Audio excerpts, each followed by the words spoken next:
Chers élèves, on va essayer aujourd'hui de faire la correction de l'exercice numéro 11.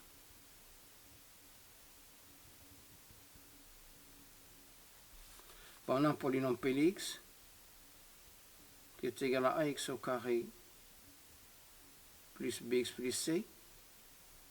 A appartient à R étoile, B appartient à R et C appartient à R. Et S, c'est l'ensemble des solutions de l'équation Px est égal à 0. Et nous demande de déterminer parmi les implications suivantes celles qui sont vraies. La première implication, AC inférieur à 0, implique S est non vide. Bon, supposons que AC est inférieur à 0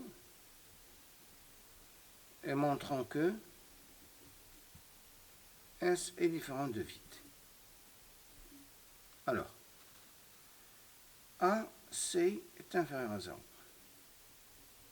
Je vais multiplier par moins 4. Moins 4 AC est supérieur strictement à 0. Je vais ajouter B au carré, moins 4 AC, supérieur ou égal à B au carré, qui est supérieur ou égal à 0, mais dans ce qui implique que delta supérieur à 0. Ce qui implique que cette équation admet deux solutions, c'est-à-dire que S est différent de vide, donc cette implication est vraie. Donc, l'implication est vraie. Deuxième implication. A plus B plus C égale 0 implique que S est égal à 1 et C sur A. Supposons que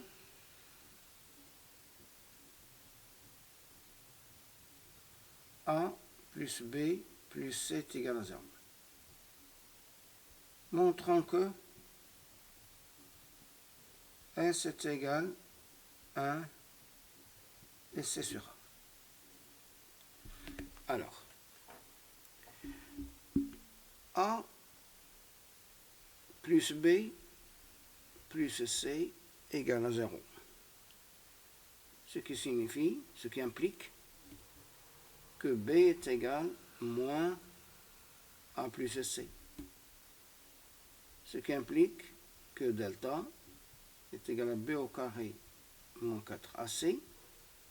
Je remplace B par sa valeur, moins A plus C au carré moins 4AC, qui est égal à A carré plus 2AC plus C au carré moins 4AC, qui est égal à A au carré moins 2AC plus C au carré, qui est égal à A moins C, le tout au carré, qui est supérieur ou égal à 0.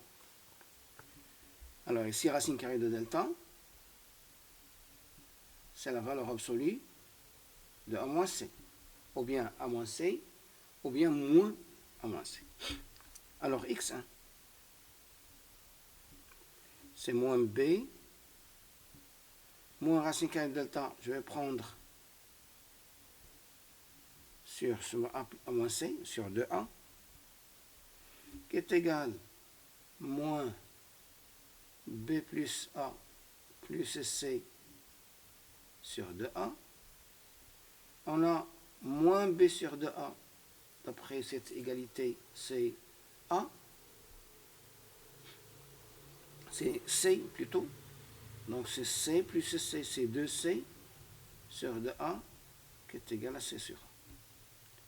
Et x2 est égal à moins B plus A moins C sur 2A, qui est égal à A moins, je vais regrouper B plus C sur 2A, moins B plus C, c'est A, ça va donner 2A sur 2A, qui est égal à 1, donc ce qui implique que S est égal à 1 et C sur A. Donc cette implication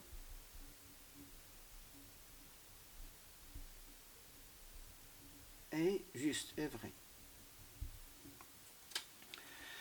Je passe maintenant à la troisième implication. Troisième implication, 3. Troisième implication, C est égal à 0 implique, C est égal à 0 implique que l'ensemble de solutions c'est vide. C'est-à-dire que l'équation n'admet pas de solution. Bon, supposons que C est égal à 0. Et montrons que S est égal à l'ensemble vide. Alors, C est égal à 0. Ceci implique que Px va devenir ax au carré plus bx, qui est égal, je factorise par x, c'est ax plus b. Alors, px est égal à 0, ce qui implique que x, facteur de ax plus b, est égal à 0, ce qui implique que x est égal à 0, ou x est égal à moins b sur a. Donc S, ce qui implique que l'ensemble de solutions, c'est 0 et moins b sur a, qui est différent de vide, bien sûr. Donc, l'implication est fausse. Quatrièmement,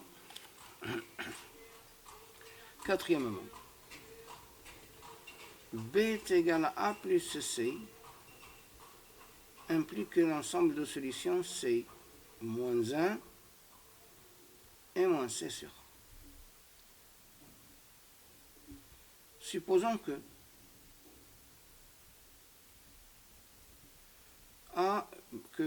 A plus C est égal à B et montrons que S est égal à moins 1 et moins C sur A. Alors, B est égal à A plus C implique que delta est égal à B au carré, c'est A plus C au carré moins 4AC, qui est égal à A au carré plus 2AC plus C au carré moins 4AC, qui est égal à A au carré moins 2AC plus C au carré, qui est égal à A moins C, le T au carré, qui est supérieur ou égal à 0. Alors, x1 est égal à moins b, je vais prendre moins a moins c, le tout sur de a, qui est égal. Je vais remplacer moins b, je vais remplacer moins b par moins a moins c. Moins a moins c, moins a plus c, sur 2a, qui est égal moins 2a sur moins 2a, sur 2a, qui est égal à moins 1. Voilà la première solution. La deuxième solution est égale à moins b. Ici, j'ai pris a moins c. Maintenant, plus a moins c sur 2a, qui est égal à moins a moins c. Je remplace moins b par moins a moins c, plus a moins c sur 2a, qui est égal moins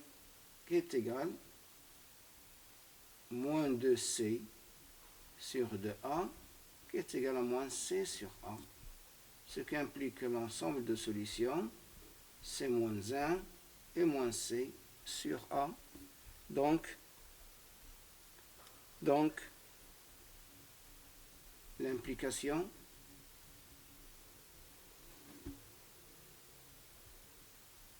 est vraie. Je passe maintenant à la cinquième implication. Cinquième implication, delta supérieur à 0 et A sur C inférieur à 0 implique que x1 inférieur à 0, x1 est un réel négatif et x2 c'est un réel positif. Alors, supposons que delta supérieur à 0 et A sur C inférieur à 0. Et montrons que x1 inférieur à 0 et 0 inférieur à x2. Alors, delta supérieur à 0 et A sur C inférieur à 0 implique, puisque delta est strictement positif, alors l'équation elle admet deux solutions, x1 et x2. Je vais faire la multiplication produit de x1 et x2. C'est moins b moins racine carrée de delta sur 2a, moins b plus racine carrée de delta sur 2a. Remarquez qui est égal moins b moins racine carrée de b au carré moins 4ac, facteur de moins b plus la racine carrée de b carré moins 4ac, le tout sur 4a au carré. Ça, c'est une identité remarquable. On va me donner b au carré, moins b fois moins b, c'est b au carré, moins la racine carrée de b au carré moins 4ac au carré. La racine carrée, ça va sauter, va me rester, voilà, sur 4a au carré, qui est égal 4ac sur 4a au carré, ça va me rester c sur a. Et c sur a, c'est un réel qui est négatif, puisque a sur c, c'est un réel négatif. Donc c sur a, c'est un réel négatif.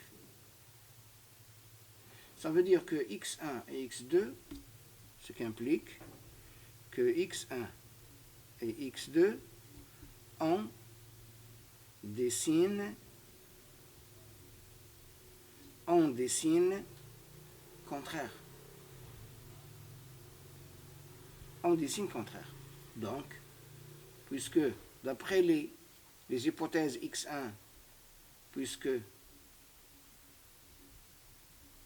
x1 est inférieur à x2, donc le réel négatif sera cx1, donc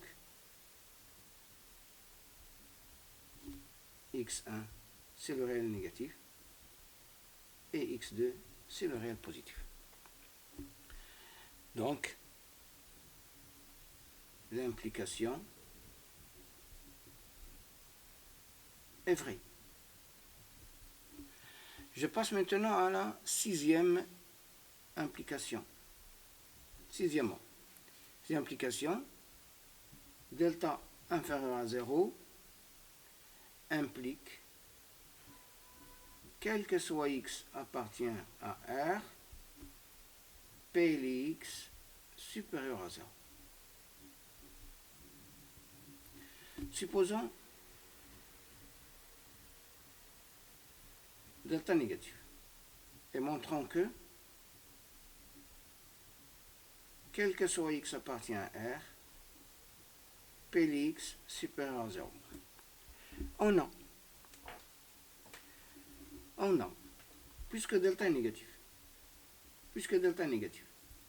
D'après le tableau de signes de Px moins l'infini plus l'infini, et ici c'est le signe de A. Cela veut dire que delta inférieur à 0, ça implique que quel que soit x appartient à R, A fois Px, c'est supérieur à 0. Donc, l'implication est fausse. est fausse parce qu'il manque le réel A. Il ne figure pas le réel A. La dernière question, dernière implication, il existe alpha, bêta appartient à R2, P alpha fois P les bêta inférieur à 0 implique delta supérieur à 0. Je vais faire la contraposée.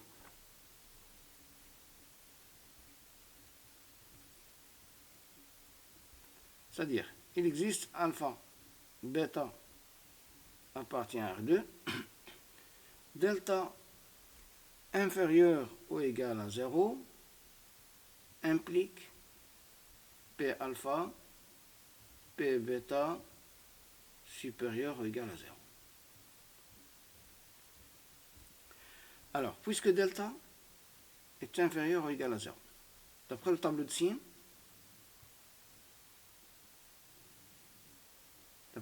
signes, moins l'infini plus l'infini P de x inférieur ou égal à 0. Ici, c'est moins b sur 2a. Et le reste, toujours sin de a, sin de a. Donc, supposons delta inférieur à 0. Alors,